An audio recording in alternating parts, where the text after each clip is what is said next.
Birkaç bir şey anlatacağım, iyi dinleyin beni. Aylar öncesi bir kadına bağlanmıştım. Sanırım sahteymiş sevgisi. Gözler yalan söylemez derler bir de. O zaman ben de dinleyin hikayeyi. Bir kızı severken yıllarım hep oldu.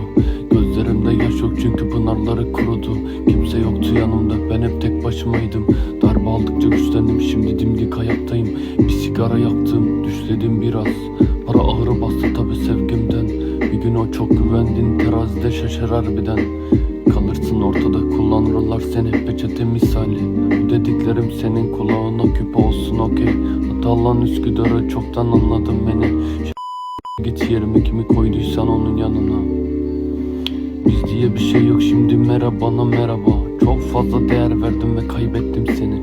Senin kalbin olmuş kullanılan defter gibi.